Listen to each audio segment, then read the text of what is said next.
strengthen their respect that they have for their own group.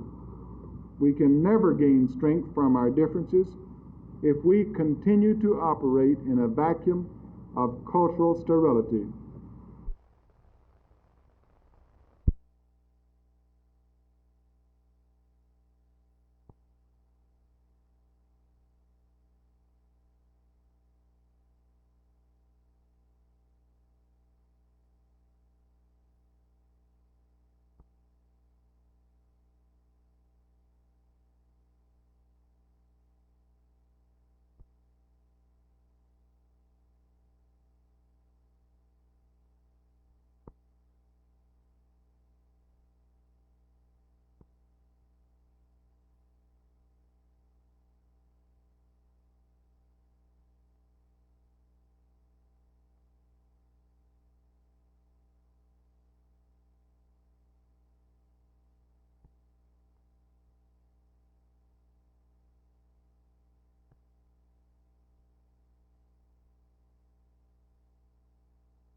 While that's our primary mission, and if we ever required what we have planned, I'm sure that the American public, as they did in the Cuban crisis, respond to this requirement as far as their safety is concerned.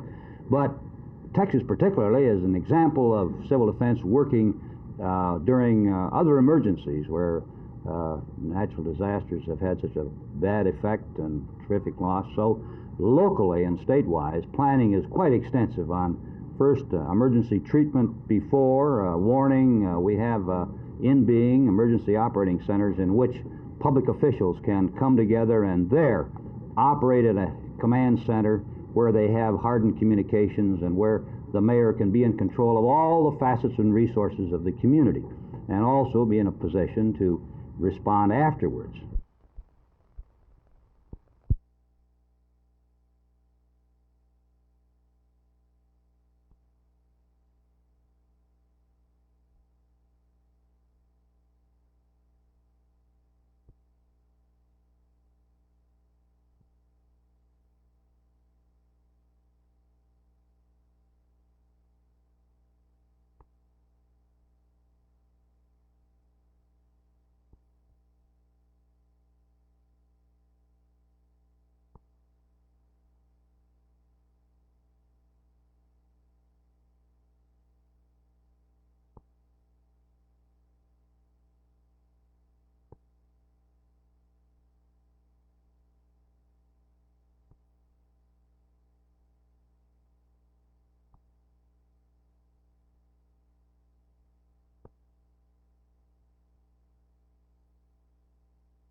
calling this a voter registration drive, since if they're not already registered to vote, that they can't vote anyway? Well, we do have at this time, especially in the predominantly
I think the time is over for us to divide our businessmen from the common man. Dallas has been built, and we should give credit to people who have used their brains and built big business and hired hundreds and thousands of people. I think the time is out. I think people now are going to wake up to this trying to draw the people and divide them between downtowners and outsiders, because the thing that has made Dallas great has been that we've been able to sit down and talk to the downtowners. This is why Dallas was integrated peaceably, because you were able to talk to the downtowners, sit across the table, tell them just like it is. And they listen to they still listen. They're still listening.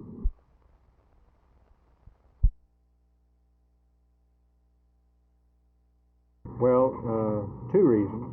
The number one reason is it gives the people a chance to decide where the hospital is going to go eventually. Another reason is the difference in interest rates in revenue bonds as opposed to general obligation or tax bonds. There's a difference of about 1/4 to 1/2%.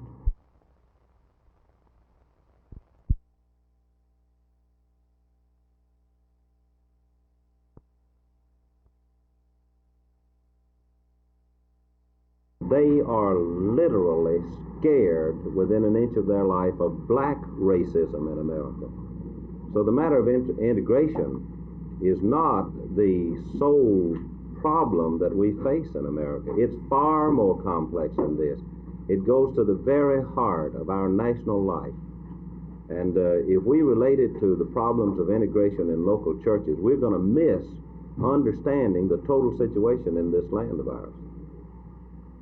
There are some things afoot in black racism that would tear this nation down and destroy the black churches as well as the white churches.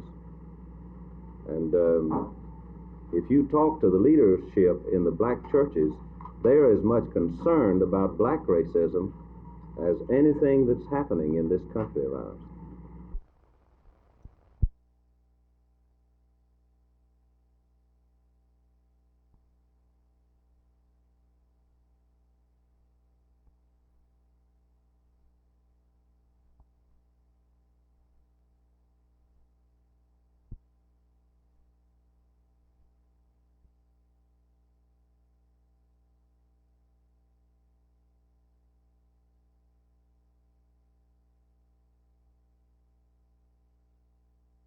We feel that we've made some progress in fire prevention, of course, in our building inspection programs. Our efforts are directed at this time for Fire Prevention Week to exploiting Operation Edith, which stands for Exit Drill in the Home. We feel that much improvement can be made in this area, that if people will take time to plan a way out of their home, in fact, 2 ways out. of their home, that we could save many of the fire deaths that we have each year by pre-planning.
Allahu Akbar.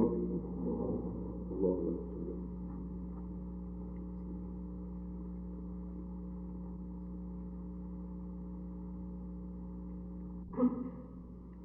The little boy of Benimor died. The man who cared about his people died. The leader who shaped the world around him has died. He was the man whose follower loved him and his enemy respected him. Eric Sever Wright in this respect said, he was a man, loved man, hated man, but he was a man.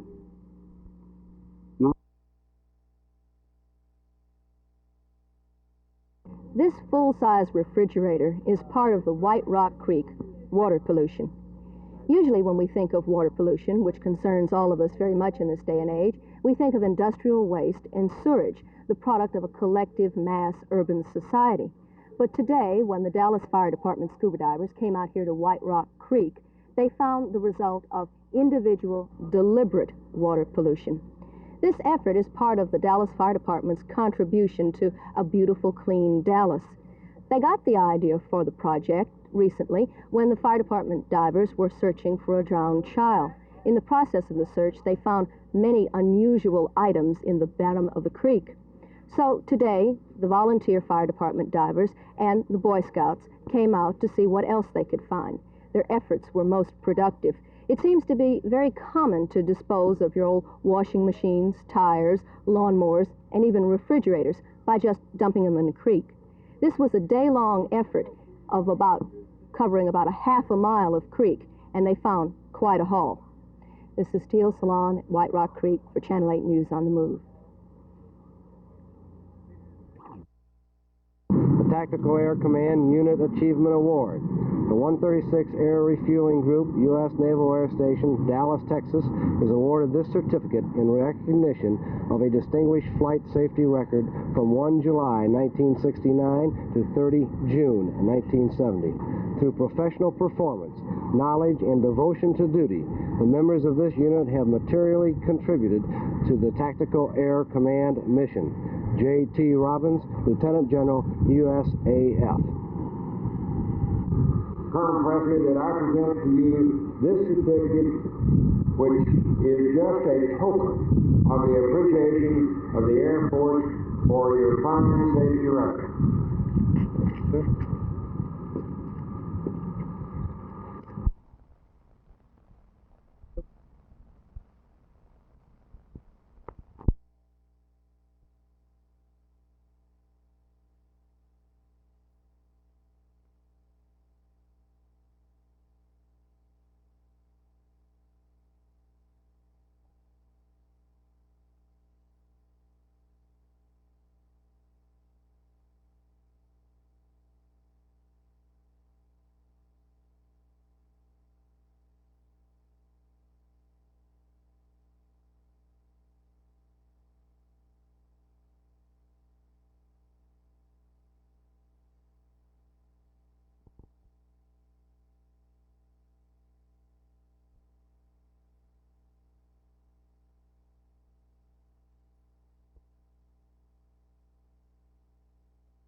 Keep it.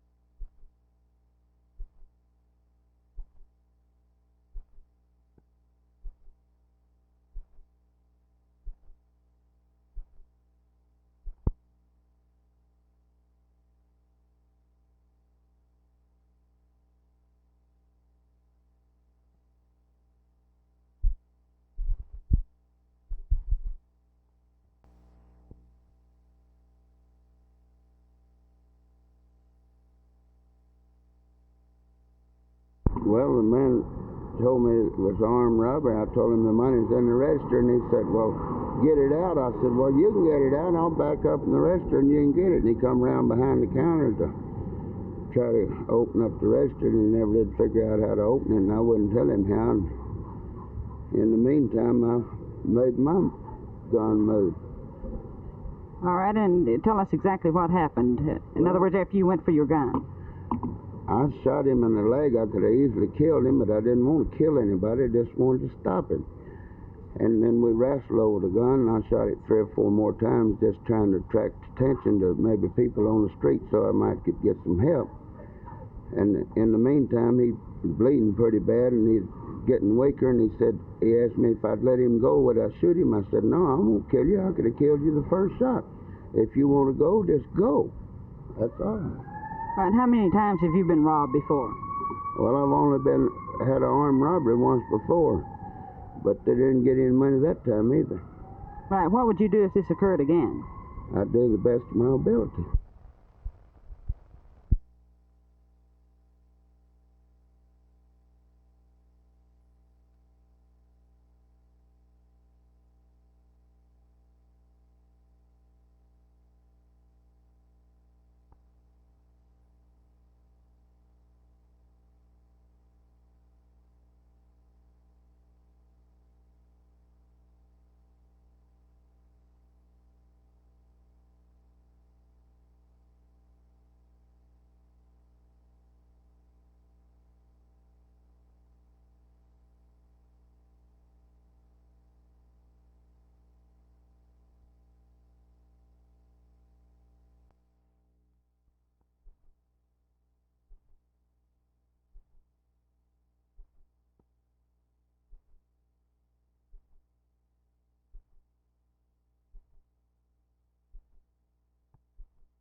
expect about 40,000 people out here tonight, and of course, our job is protection of life and property. At football games, because it's an exciting spectacle, we do have heart attacks at times, we have people fall, and just to make it simple, we're out here for duty. What sort of equipment do you use? We have resuscitators out here with pure oxygen and also ambu bags to aid injured parties in breathing. In fact, they will also breathe for a person even if they're not breathing. Well, the ambu bags, well, how do they work? The ambu bag is very simple. It's operated by hand pressure. It utilizes outside air. Actually, it's mouth-to-mouth resuscitation and an improvement on it. How about the resuscitator, the equipment involved there? Well, it has about the same uses. It does have medical oxygen in it, which, of course, gives more oxygen to a patient and under certain circumstances possibly would be more helpful to the patient. Have you saved any lives out here at TCU since you've initiated the program? I couldn't be sure about that. We've had a heart attack out here, victim. We did what we could. The victim lived, but I wouldn't want to say that we saved the life. The victim might have lived anyway. In other words, you're out here as a precautionary measure. That's right. We don't expect to have any problems, but if we have any, we're going to do the best we can with it.